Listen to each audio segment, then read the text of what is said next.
All right, what's going on, everybody? It's your good old boy JR coming to you live from Las Vegas, Nevada. As always, it is a pleasure to talk to you guys on this Tuesday, a little bit earlier than in previous years. So new schedule, new everything, so I'm able to do the show a little bit earlier. So it's actually pretty cool. So I'm all in favor for it. So thank you guys for always supporting and everything. I can't wait to see what interaction we get today.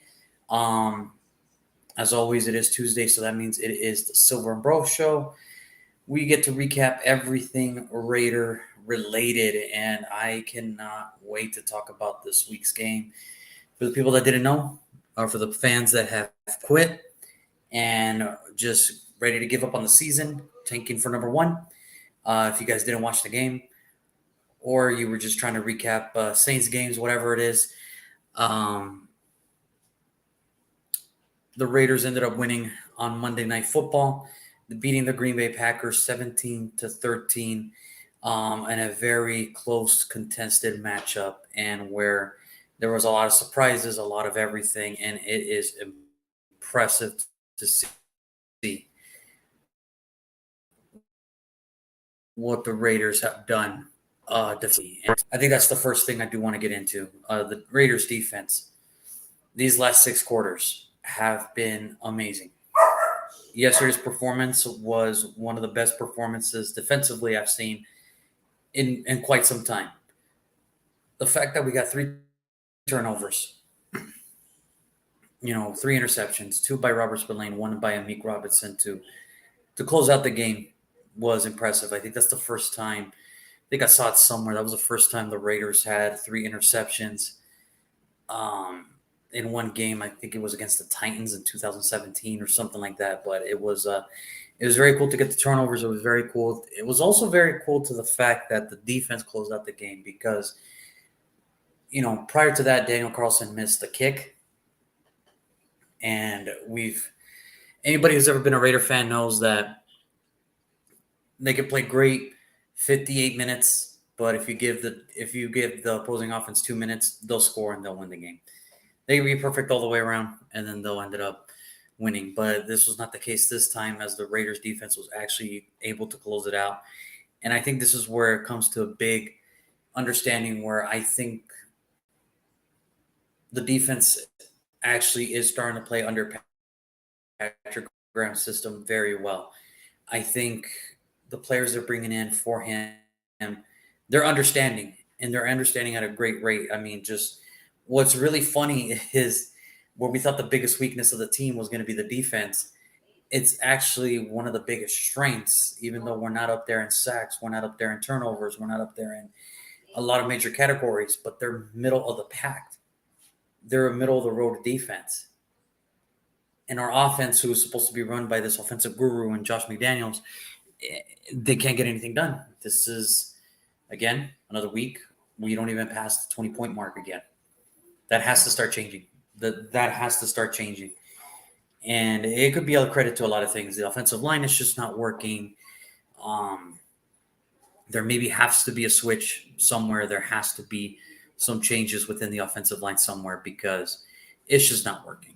I don't know what it is, but it's just not working. And but let's get into it. Obviously, everybody was very enticed about this matchup only because of the fact this is Devontae Adams' first game against the Packers since being traded from Green Bay to Las Vegas. And he had an okay night. He had an okay night as far as everything. But I think the one thing I do want to credit, the running game actually showed up last night for the Raiders. You could tell that I think it was just starting to work. I don't know what changed. I don't know if maybe, and I hate to say it like this, Illuminor got hurt. Thayer Mumford looks at right tackle, and the running game opened up. I don't know what happened in the middle of that, but, I don't know what the changes were. But in the second half, you could tell that the running game was working. The defense, again, just magnificent play all around. Max Crosby getting a sack, Robert Spillane getting two interceptions, and then Amik Robertson to finish it off with another. This was a game where it was either the get right game or it was going to be a long season. And what I meant by that is now they're in a position to do something about it. Their next matchups, I'm not saying that they're favorable, and I'm not saying that they're winnable, but they can get it done. It's against New England, against Chicago. I don't know about Detroit, but then you also have the Jets and the Giants. So it's very winnable. It's very favorable schedule to where you can end the second part of your season, the second half of your season, to where you can turn things around. Now that's up to them, obviously. That is totally up to them. How they want to play it out, because like I said, it's one thing to do it, but from what I've seen in history, always repeats itself. It looks like it's just not going to happen, but who knows? Maybe this is a different team. For me, the negatives, obviously, the offensive line play again, which is terrible. Even though Jacoby Myers and Michael Mayer finally showed up, they finally used him in the offense, and Josh Jacobs, finally had a good running night. The offensive line is still it, it's regressing. Best offensive lineman, it's regressing everywhere. I don't know. Like I said, I don't know if there has to be some changes, and maybe there does have to be some changes. Because I don't think as much as I love Andre James and as much as I appreciate his effort and everything, I just don't think it's there. I do not think it's there. Maybe we could try something different, because let's face the facts. They drafted Dylan Parham because he was a utility offensive lineman. I'm not saying to rush it right away, but if worse comes to push comes to shove, can we look at Dylan Parham at center? Maybe move Andre James to left guard. Maybe put Manor at right guard and leave Thayer Munford at the right tackle and see how that works. I mean, because it can't be any worse than what we've seen the last 3 weeks. I don't think it can get any worse. All this sacks and everything, and with Jimmy G, he, like most quarterbacks, you need a clean pocket to look good, and when you don't have a clean pocket, you're not going to look good. It's not a coincidence that last year Derek Carr was one of the leaders in interceptions under the system, because the offensive line play was just regressing every week, and he made some bad decisions. Ever since week 1, the line play has been regressing again, and Jimmy G is making some terrible decisions. I mean, there were some throws he did yesterday. The secondary, they telegraphed that. They telegraphed it the whole way. There was a couple times I'm surprised Jimmy G didn't get picked off a couple times yesterday. I was more shocked that Jordan Love threw more interceptions than Jimmy G yesterday.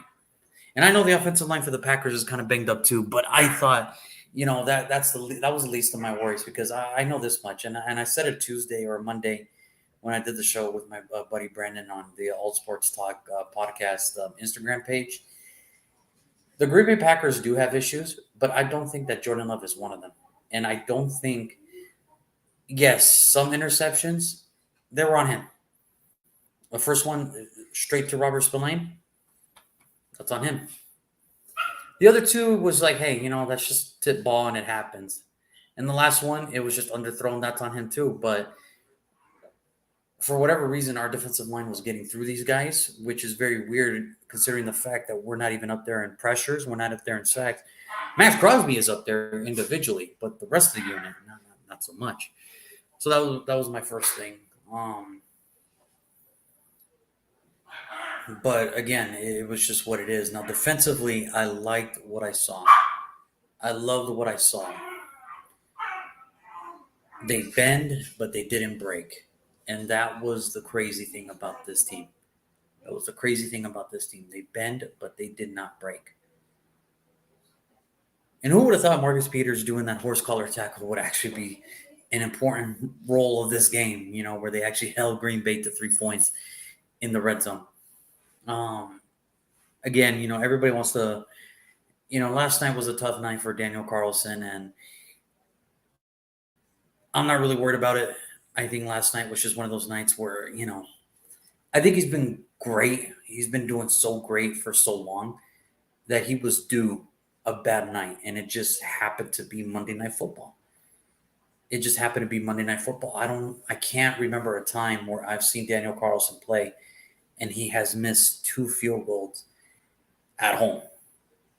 I can't tell you. I don't think I've ever seen that. I think yesterday was the first time I saw that. But the fact that people want to go in there and be like, "Well, we would have won more if Daniel Carlson didn't mess it up." Well, dude, like you gotta understand, the first one that they blocked, penalty or not, first one that they blocked, it happens. And then the second one, he just pushed a little bit too far to the right, and that's what happens. That's what happens. It looked good from my angle, but then it hit the goalpost, and that was kind of the end of it. It was looking good in my angle, but then it happens like that. Um, so I can't, it was just a tough night for Daniel Carlson, and I'm not really worried about it. I'm sure he will bounce back from that night. I'm sure he will bounce back from that night. I'm not really too concerned about Daniel Carlson. I'll give him the benefit of the doubt for everything he has done. But again, that defense just played as great as you want it to play. They played.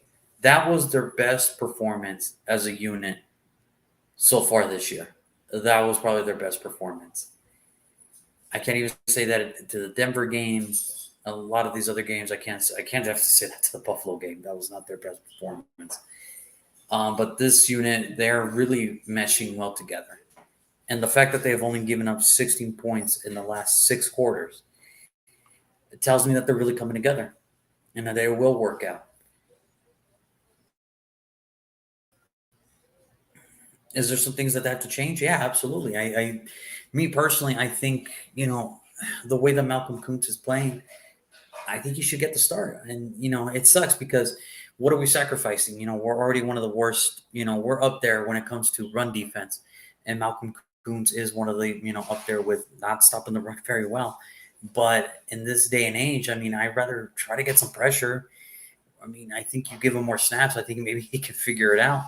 But, with Tyree Wilson, I truly believe that it's going to be a minute before we even see anything from this kid. But overall, great performance overall. Offensively,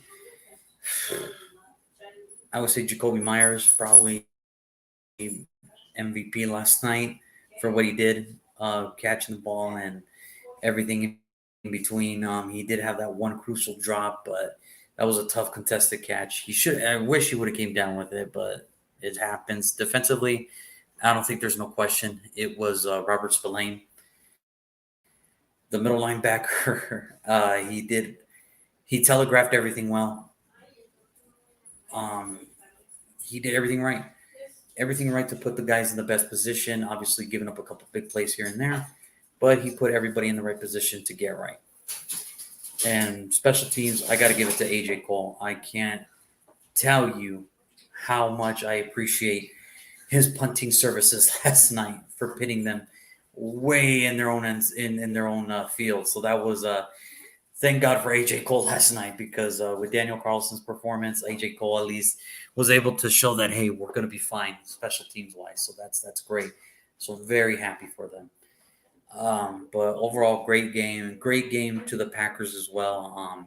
They did all they could, and they looked like they were ready to win this game too. We couldn't stop the run. We couldn't do nothing, and it just came at the right time. And I know this much: Aaron Jones being out was a big blow, and the second Aaron Jones comes back, I'm pretty sure that'll alleviate some of the pressure for Jordan Love, and I hope that soon because I think Jordan Love has proved that he is at least a quarterback that you can at least try to build on. I think he's a quarterback that, yes, I understand he's still, he is a rookie in a sense because this is his first full season as a starter.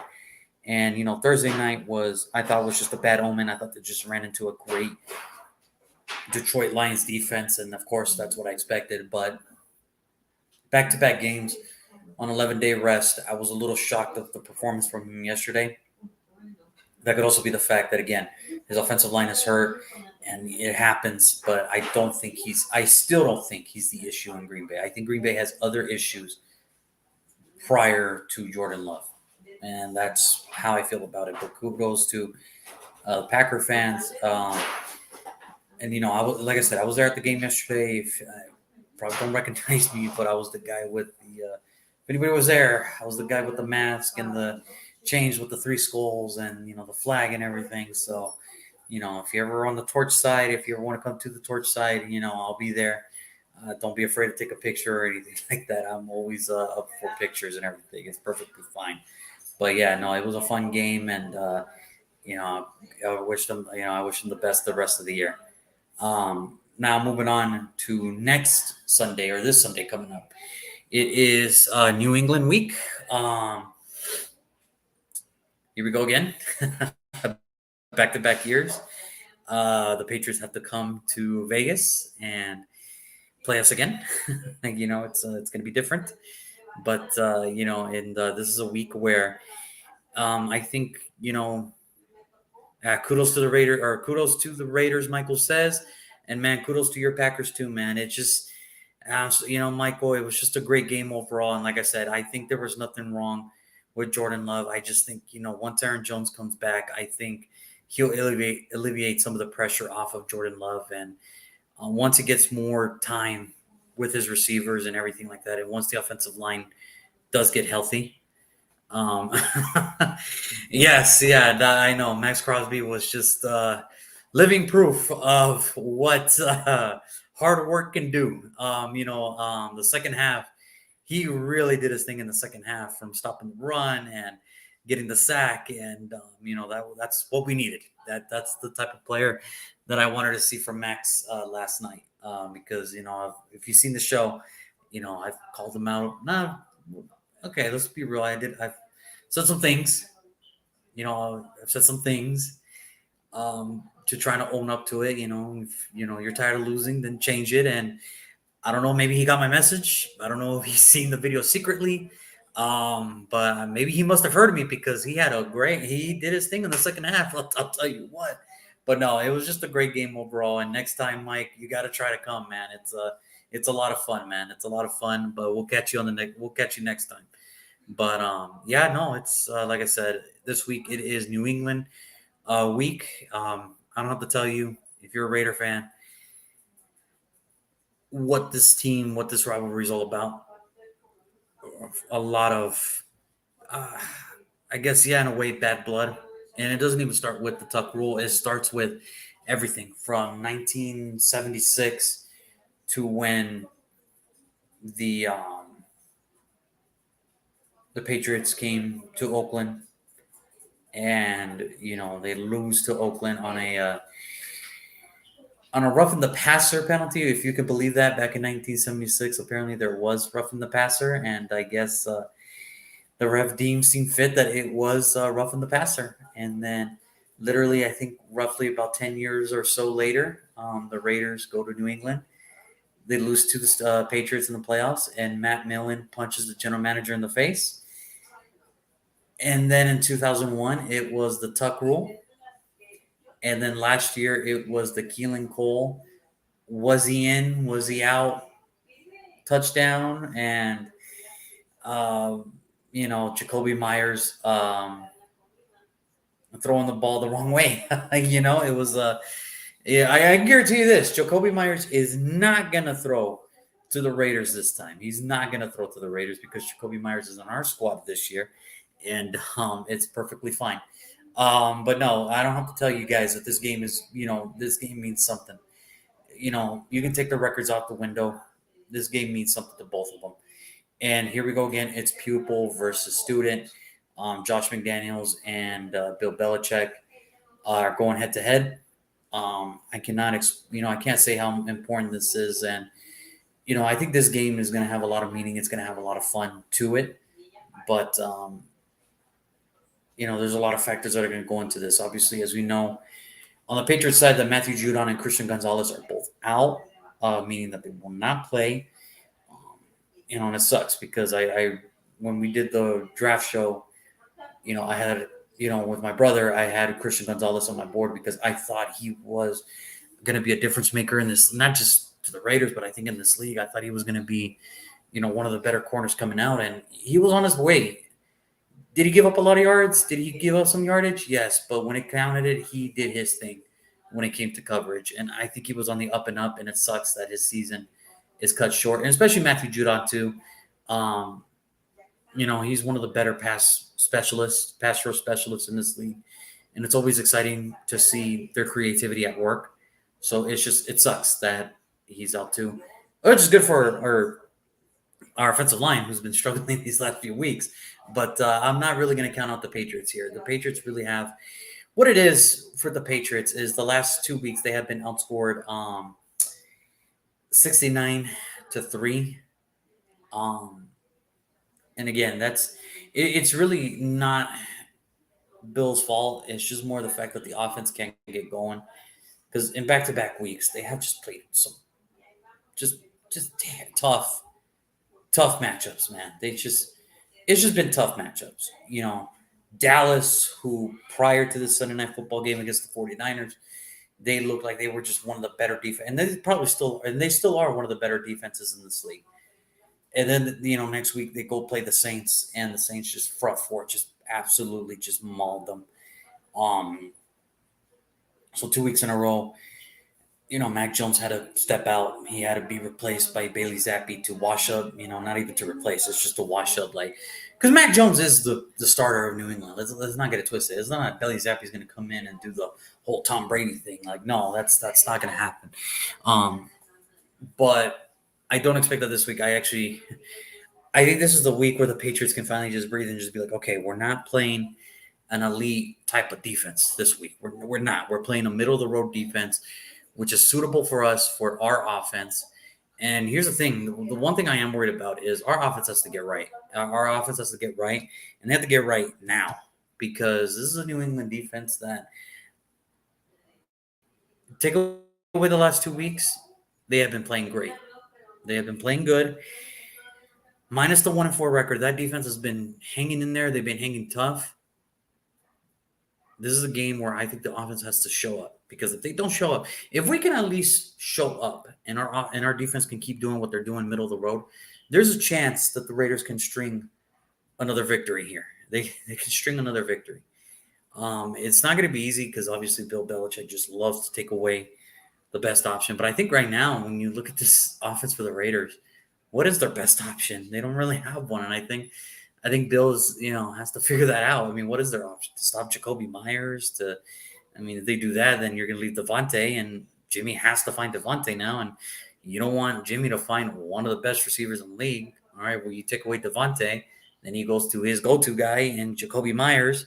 You don't want that either. Or is this the week where Hunter Renfrow finally gets going or Michael Mayer gets going? So I think that's the beauty of it is that we don't really have a good option. We're just trying to piece it together. But that's also a scary thing too, because if they can't piece it together, we're in for a long night against the New England Patriots, against that defense. So everything has to click right for this offense this week. And the defense just has to continue to do what they have been doing the last couple weeks, just keep stringing together those, I know they're not going to be always a 3-and-out type of defense. I know that. They're not like the San Francisco 49ers. They're not like the Dallas Cowboys. They're not like any of these defenses you see. However, if they can just string a couple where they can give the offense a chance, and that's the thing, the offense cannot squander away turnovers. I think it was the first turnover, and we only got 3 points out of that. We need to get 7. That's the key here for the Raiders. Enough with the field goals, enough with the, not taking the timeouts or taking the timeouts and not believing in these guys. We got to get 7. That's the only way we're going to be a competent football team. You have to score. You have to score in the red zone. Enough's enough with the field goals. You have to score. I'd rather they go for it on 4th and 6 or 4th and goal at the 5-yard line, 6-yard line than kick field goals because with kicking field goals, we still lose these games.